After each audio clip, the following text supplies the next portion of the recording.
Hello everyone. Good morning all of you. Nice to meet you again. So, let's start our class 10 topic, exercise 8, height and distance. Okay, we have done already examples. Now we will do exercise 8. What is the question number first? Question number first is that the shadow of a vertical pillar, shadow of a vertical pillar is the same the height of pillar, then angle of elevation of the sun will be. कह रहा है आपसे ये कि कोई vertical pillar है, pillar हमेशा खड़ा ही होगा, कह रहा है कि कोई पिलर है, ठीक है, उसकी छाया पड़ेगी तो छाया नीचे पड़ेगी, मीन्स ये तो कह रहा है कि ये दोनों क्या है, हमारी सेम है, जितना वर्टिकल पिलर है उतनी हमारी क्या ही है, शेडो। बन गया हमारा ट्राइंगल। तो अब कह रहा है ये एंगल ऑफ एलिवेशन क्या होगा, और ये कह रहा है कि बिल्कुल सेम है। मान लीजिए अगर ये भी ए है और ये भी ए है तो बताओ एंगल ऑफ एलिवेशन क्या होगा। तो ये एंगल तो क्या हो गया हमारा 90 डिग्री। ये कुछ बन रहा है, आपका आइसोस्केल ट्राइंगल बन रहा है। आइसोस्केल ट्राइंगल क्या कहता है, जब ये 90 है तो मुझे एक बात बताओ, दो साइड सेम होती है तो दो एंगल भी सेम होते हैं। अब एक एंगल तो डिफरेंट है, तो 90 में से 180 में से अगर 90 गया तो कितना बचता है 90। अब मतलब 90 इक्वल पार्ट में तो डिवाइड होगा यहाँ पर। जब भी आइसोस्केल ट्राइंगल होता है और ये 90 होता है तब ये क्या होते हैं, दोनों बराबर। तीनों का सम 180 होना चाहिए ना, ये 90 है तो इन दोनों का सम क्या होगा, अब 90 45 बांट दूँ तो साफ दिख रहा है, ये साफ कि जब भी आइसोस्केल ट्राइंगल बनता है ये भी 45 होगा और ये भी 45, तो आपका आंसर क्या आ गया 45 डिग्री। दूसरा देखो क्या बोल रहे हैं, from a point on the ground which is, from a point, कोई ग्राउंड पर एक पॉइंट है वहां से, which is 100 metre away from the foot of the tower, tower के फुट से, ये मान लीजिए कोई टावर है, टावर का पैर क्या हो गया ये, इससे कह रहा है कि यहाँ एक कोई पॉइंट दूर है, कितना डिस्टेंस दूर है 100 मीटर। कह रहा है कि 100 मीटर एक पॉइंट है, ये वाला पॉइंट है किससे, टावर के फुट से। अब क्या कह रहा है देखो, ये the angle of elevation of the top of the tower, इस टावर से इस पॉइंट का जो एलिवेशन है, इसका टॉप क्या है ये रहा, इन दोनों का जो एलिवेशन है, एलिवेशन हमेशा ऐसे ही बनता है, एलिवेशन हमेशा कैसे बनता है ऐसा। तो वो कह रहा है कि जो एंगल ऑफ एलिवेशन है वो क्या है 60 डिग्री है। अब हम इसकी क्या बताओ, हाइट बताओ, क्या बताओ इसकी हाइट बताओ।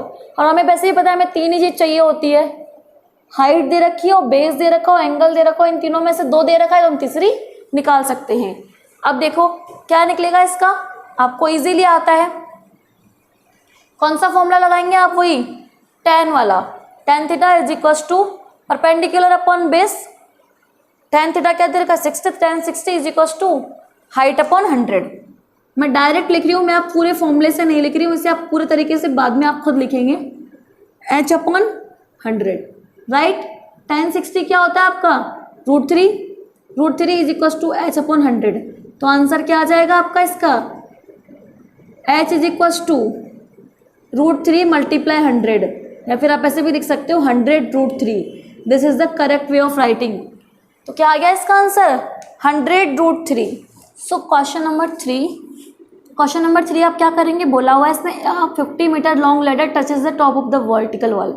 लैडर यहाँ पर क्या हो गया सीढ़ी, क्योंकि आपने ना तो आप इसे वर्टिकल बना सकते हो क्योंकि सीढ़ी कभी खड़ी नहीं होती ना ही ज़मीन पे होती है, तो ये क्या है, ये इसका किसका काम करेगी, हाइपोटेन्यूज का काम करेगी। तो आपको लैडर थोड़ी तिरछी बनानी है और इसे वॉल से सटा देना है। अब आपको क्या निकालनी है, इसकी हाइट। याद रखना इस बार आपको लैडर दे रखी है, मीन्स आपका फॉर्मूला चेंज हो जाएगा। अब tan नहीं लिखना, tan मत लगाना अब इसमें कुछ और लगेगा, क्योंकि आपको पता होना चाहिए जब आपको दे रखा हो क्या हाइपोटेन्यूज और पूछा है आपको लेंथ और हाइपोटेन्यूज का फॉर्मूला क्या होता है, लेंथ और हाइपोटेन्यूज का फॉर्मूला होता है आपका P अपॉन एच किस में होता है, साइन के अंदर। तो आपको क्या लिखना है इसमें, साइन वाली चीज़ यूज़ करनी है, साइन का एंगल आएगा यहाँ पर, ठीक है ना। सो अब देखिए उसके बाद में है आपका क्वेश्चन नंबर 4। क्वेश्चन नंबर 4 में देखिए, from the top of the 10 metre height tower, क्या निकालना है आपको? From the top of 10 metre height tower, angle of depression at a point on earth is 30 degree.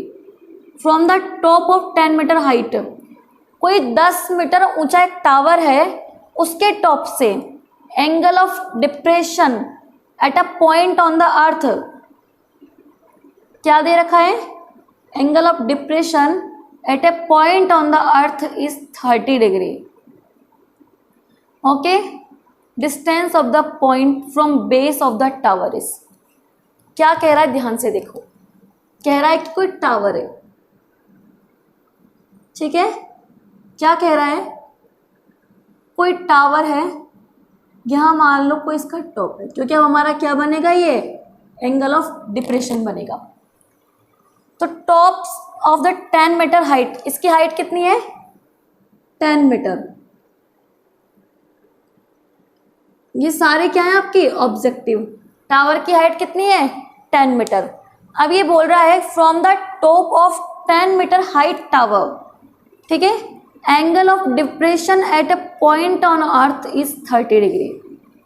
जो एंगल ऑफ डिप्रेशन होगा इस point पर, वो क्या होगा? अर्थ पर 30 डिग्री होगा। एंगल ऑफ डिस्पर्शन क्या होता है? यहाँ से काउंट होता है। तो ये कितना है आपका? 30 डिग्री, ठीक है। उसके बाद में इसने बोला है आपको डिस्टेंस ऑफ द पॉइंट,